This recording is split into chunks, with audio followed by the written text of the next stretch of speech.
ગરમીના કારણે સુનીતાની હાલત ખરાબ થઈ રહી હતી। તેનો પતિ પણ પરસેવો લૂછી રહ્યો હતો।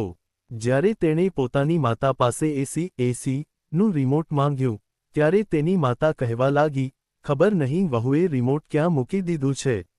સુનીતાને હવે લાગતું હતું કે તે નકામી જ પિયર આવી ગઈ, પરંતુ તેની બહેન વિનીતા આજે પિયર આવવાની હતી અને સુનીતાએ જ જીદ કરીને તેને બોલાવી હતી જેથી તે તેને મળી શકે। સુનીતાના લગ્ન એ જ શહેરમાં થયા હતા અને વિનીતા બીજા શહેરમાં રહેતી હતી। આજે તે 6 મહિના પછી પિયર આવી રહી હતી, તેથી સુનીતાએ બહેનને મળવા માટે બોલાવી લીધી હતી। સુનીતા પણ તેના પતિ સાથે પિયર પહોંચી ગઈ હતી, પરંતુ વિનીતાની ટ્રેન મોડી પડી હતી, તેથી તેને આવવામાં થોડો સમય લાગી રહ્યો હતો। તેની ભાભી રજની પણ ઓફિસ જતી હતી, તે હજી ઓફિસથી આવી નહોતી અને ભાઈ પણ ઓફિસમાં જ હતા। ઘરે માતા સુમિત્રાજી હતા, પરંતુ તેમણે બસ તે બંનેને હોલમાં બેસાડ્યા અને પોતે પોતાના રૂમમાં ચાલ્યા ગયા, જાણે તેમને દીકરી જમાઈ સાથે કોઈ લેવાદેવા જ ન હોય। ત્યારે ચિરાગ સુનીતાનો પતિ કહેવા લાગ્યો, સાંભળ, તું મને ફોન કરી દેજે, હું તને લેવા આવી જઈશ। હું અત્યારે જાઉં છું। આટલું કહીને તે ઊભો થઈ ગયો। સુનીતાને બહુ ખરાબ લાગ્યું કે માતાએ દીકરી જમાઈને એક ગ્લાસ પાણી પણ ન પૂછ્યું, પણ તેને લાગ્યું કે પતિનું વધુ અપમાન થાય તેના કરતાં સારું છે કે તેઓ અત્યારે જાય। તેણે કહ્યું, ઠીક છે, તમે જાઓ। ચિરાગ કહેવા લાગ્યો, અહીં ગરમીમાં બેસવા કરતાં સારું છે કે તું બહાર ઓટલા પર બેસ। પણ સુનીતાને લાગ્યું કે આડોશ પાડોશના લોકો જોશે તો શું વિચારશે, એટલે તેણે કહ્યું, ના, હું અહીં જ ઠીક છું।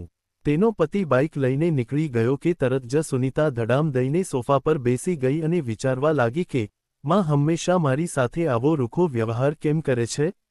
થોડી જ વારમાં દરવાજાની ઘંટેડી વાગી। તે દરવાજો ખોલવા ઊભી થાય તે પહેલાં જ સુમિત્રાજી દોડીને ગયા અને દરવાજો ખોલીને બીજી દીકરી અને જમાઈનું જોરદાર સ્વાગત કર્યું। તેમના આવતાની સાથે જ સુમિત્રાજીએ ફટાફટ રિમોટ ઉઠાવીને એસી ચાલુ કરી દીધું।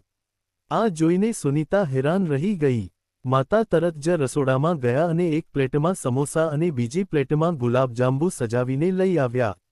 સાથે જ ફ્રિજમાંથી ઠંડા પાણીના ગ્લાસ પણ આવી ગયા હતા। આ બધું જોઈને સુનીતાનું મન સાવ ઉતરી ગયું। તે પલક ઝપકાવ્યા વગર માતાની સામે જોઈ રહી, પણ સુમિત્રાજી તો પોતાની નાની દીકરી અને જમાઈની આગતા સ્વાગતામાં જ લાગેલા હતા। સુનીતાને લાગતું હતું કે જાણે તે કોઈ વણનોતરી મહેમાન હોય। સુનીતાની આંખોમાં આંસુ આવી રહ્યા હતા, જે તે પોતાની બહેનથી છુપાવવાની કોશિશ કરી રહી હતી। તે હંમેશા અનુભવતી હતી કે જ્યારે પણ તે પોતાના પતિ સાથે પિયર આવતી, ત્યારે માતાએ ક્યારેય તેમની આટલી સેવા નહોતી કરી।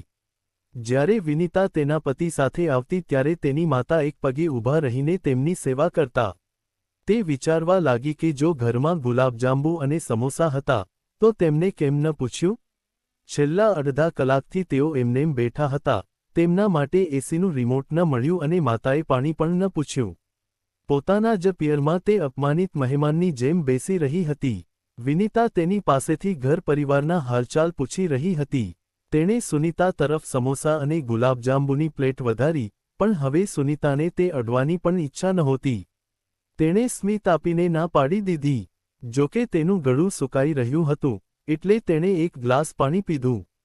તેને એ પાણી પીવું પણ બહુ ભારે લાગી રહ્યું હતું, જાણે તેણે 2 ઘૂંટ પાણી પીને માતાનું કોઈ મોટું નુકસાન કરી દીધું હોય। જ્યારે પણ વિનીતા આવતી ત્યારે વિદાય સમયે માતા તેને મોંઘી સાડી આપતા, પણ સુનીતાને ક્યારેય કંઈ મળતું નહોતું, કારણ કે તે તો એ જ શહેરમાં રહેતી હતી અને જ્યારે મન થાય ત્યારે કલાક 2 કલાક માટે આવી જતી હતી। હવે આટલી વારમાં માતા તેને શું વિદાય આપે? પરંતુ તેના લગ્ન પછી માતાએ તેને ક્યારેય કંઈ આપ્યું નહોતું। તેને કોઈ ભેટની લાલચ નહોતી, પણ તે બસ એટલું જ વિચારતી હતી કે માતાના પ્રેમમાં આટલી કમી કેમ આવી ગઈ? ત્યારે જ તેણે જોયું કે જમાઈ માટે કિંમતી કપમાં ચા આવી। સુનીતા વિચારવા લાગી કે જ્યારે હું મારા પતિ સાથે આવું છું ત્યારે માતા કોઈ જૂનો તૂટેલો કપ કાઢે છે। ત્યારે જ તેની ભાભી રજની ઓફિસથી ઘરે આવી। સુનીતા અને વિનીતાને જોતા જ તે ખુશ થઈને બંનેને ભેટી પડી અને કહેવા લાગી, વિનીતા દીદીએ મને ફોન કરીને કહી દીધું હતું કે સુનીતા દીદી તમે પણ આવ્યા છો, એટલે હું તમારી ફેવરિટ કચોરી અને રસગુલ્લા લઈને આવી છું। આ સાંભળીને સુમિત્રાજી વહુને ઘૂરવા લાગ્યા। જ્યારે વહુ રસોડામાં ગઈ, ત્યારે સુમિત્રાજી ત્યાં જઈને તેને વળતા બોલ્યા, સુનીતા માટે આટલો ખર્ચ કરવાની શું જરૂર હતી? અરે, તેના સાસરિયાવાળા બહુ ગરીબ છે, તેને વધારે માન સન્માન આપવાની જરૂર નથી. આ સાંભળીને રજની હેરાન રહી ગઈ. તે કહેવા લાગી, માજી, હવે પિયરમાં દીકરીને સન્માન શું પતિની સેલેરી મુજબ મળશે? વિનીતા દીદીને સારું સાસરું મળ્યું છે કારણ કે તમે તેમના માટે એવું ઘર શોધ્યું છે. સાસુએ વળતા કહ્યું, સુનીતાએ તો પોતાની મરજીથી લગ્ન કર્યા હતા, તો ભોગવે, મને શું? રજની સમજી ગઈ. તે બોલી, અચ્છા, મને હવે સમજાયું. એટલે તમે તેમનાથી નારાજ છો કારણ કે તેમણે પોતાની મરજીથી લગ્ન કર્યા હતા. કંઈ વાંધો નહીં મમ્મીજી, દરેકના પોતાના નસીબ હોય છે. સુનીતા દીદી પોતાના પતિ સાથે સુખી છે, આપણને બીજું શું જોઈએ? પણ જ્યારે બંને દીકરીઓ ઘરે આવે છે, ત્યારે તેમને સમાન માન મળવું જોઈએ. આવો ભેદભાવ કરીને તો તમે દીદીના મનની તકલીફ વધારી રહ્યા છો. સુમિત્રાજી કહેવા લાગ્યા, મને એ બધું નથી ખબર. મારા માટે તો બંને જમાઈ અલગ અલગ છે અને તેમનું માન સન્માન પણ અલગ જ હોવું જોઈએ, એવું મારું માનવું છે. રજનીને બહુ દુઃખ થયું. તેણે કહ્યું, તમારી પણ બહેન છે ને? તમે બંને પિયર જાઓ અને તમારી સાથે આવો ભેદભાવ થાય તો તમને કેવું લાગે? ભેદભાવની શરૂઆત માતા પિતા જ કરે છે અને તેનાથી જ બાળકોના સંબંધોમાં અંતર આવે છે. કાલે જો તમને કંઈ થઈ જાય, તો બંને બહેનોમાં એટલો પ્રેમ હોવો જોઈએ કે તેઓ એકબીજાનો સાથ આપી શકે. પણ તમારા આ ભેદભાવના ઝેરને કારણે આ સંબંધ બરબાદ ન થઈ જાય. આટલું કહીને તે પાછળ ફરી તો તેની નજર સુનીતા પર પડી.